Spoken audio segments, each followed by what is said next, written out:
Bugünkü videomuzun çəkilmə səbəbi nədir? Bilirik ki, indiki dövrdə hər kəs nəyinsə dalıyca qaçır. Nəyəsə tələsirik biz və bu tələsdiyimiz şey nədir? Söhbət məkandan getmir, söhbət yerdən getmir, bu söhbət zamandan gedir. Düşünün, uşaqlar, hal-hazırda gənclərdən söhbət gedir. Məktəbi qurtardıq, universitet həyatımıza daxil olduq və universiteti bitirən kimi artıq bizi qorxu götürür. Dərd alır ki, ay Allah, universitet qurtardı və mənim əlimdə işim yoxdur. Artıq mənim 25 yaşım var və yaxud da mənim artıq 27 yaşım var. Yaş keçir və artıq mən heç nəyin sahibi deyiləm. Mən ailə saxlamalıyam, mən öz ailəmə kömək eləməliyəm, mən maşın almalıyam, ev almalıyam.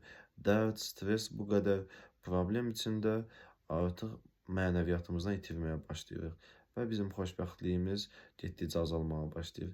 Bəs indi bunu dəyişmək üçün nə edəcəyik? Sizdən bir ağ vərəq götürməyinizi istəyirəm və bu ağ vərəqə öz əlinizin şəklini çəkirsiniz. 5 barmağınızın rahat düşəcək tərkibdə şəkil çəkirsiniz, zəhmət olmasa.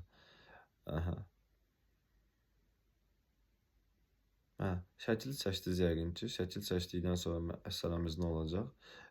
Hər barmağımızın falanqasının uc hissəsinə, yəni dırnaqlarımızın yan hissəsinə özümüzə suallar verəcək və bu sualları özünüzdə cavablamağa çalışın ki, siz gələcək məqsədinizi daha aydın şəkildə biləsiniz. İlk olaraq nə edəcəyik? Baş barmağımıza yazacağımız sual: mən kiməm? Yazdınız? İndi işarət barmağını yazacağam. Mənim məqsədim nədir? Yəni, bu hissədən davam edirik, bu hissədən.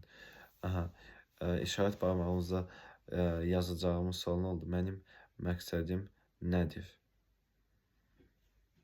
Orta barmağımızı yazacağıq ki, mən məqsədimə çatmaq üçün nə edirəm? Yazdıq. Üzük barmağımızı yazacağıq ki, mən bu məqsədlərimi nə üçün əldə etməyə çalışıram? Son olaraq kiçik barmağımızı yazacağıq ki, mənim bunları etməkdə səbəbim nədir? Bu 5 dənə sual bizim həyatımızın təməl suallarıdır.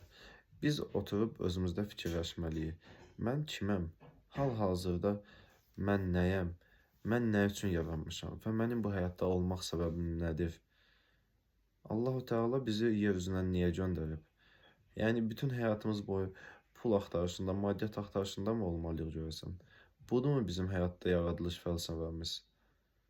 Bunu qarşınıza qoyun və düşünün. Keçir ikinci, işarət barmağımızı yazdığımız sual. Bizim məqsədimiz nədir? Yadınızda saxlayın ki, baş vermə prosesi, reallaşma prosesi yalnızca dəqiq olan məqsədlərdədir. Özünüzü 5 il sonra həm prezident, həm də xadimə kimi düşünə bilməzsiniz. Bir məqsədiniz olacaq. Müəyyən bir sahədə, müəyyən bir hissədə özünüzü görəcəksiniz. Məsələn, mən biznesmenəm. Hansı sahədə? Turizm sahəsində. Hansı sahədə? Məsələn, şirkət sahəsində, xammal sahəsində, neft sahəsində. Bu sahəsində mən bir hissədəyəm. Sonraki üçüncü sualımız nədir? Mən bu məqsədə çatmaq üçün nə edirəm? Və məsələn, 5 il sonra siz özünüzü bu addımda görmürsünüzmü? 5 ildən sonra məsələn, biznesmenəm. Mən bu biznesmenə çatmaq üçün nələr edəcəm? Oxuyacam, təcrübə proqramlarına yazılacam, könüllülük edəcəm, şirkətlərə təcrübəsi kimi gedəcəm. Bu tipli şeylərlə öz edəcəyimiz yolları cızmaq üçün qeydlər aparmalıyıq. Sonra dördüncü barmağımıza hansı sualları vermişdik? Mən bunları nə üçün edirəm? İndi bu artıq sizin öz şəxsi düşüncənizdir. İnsan var səyahət üçün edir bunu, insan var ailəsinin maddi durumu üçün edir bunu, insan var həqiqətən də zənginlik istəyir, bunun üçün edir bunu. Hər kəsin öz fərqli düşüncəsi var. Demişkən, hər kəsin öz мнениясы var. Keçirik sonda kiçik barmağımıza. Kiçik barmağımızda isə niyə sualını vermişik? Bəs bu qədər hər şeyi əldə etdikdən sonra biz həqiqətən də xoşbəxt olmağı bacaracağıq mı? Həqiqətən də biz xoşbəxt olacağıq hər şey əldə etdikdən sonra? Bu qədər şeyləri biz qeyd etdikdən sonra əsas olan bir məsələmiz həmişə qalır. Bu məsələmiz bəs nədir?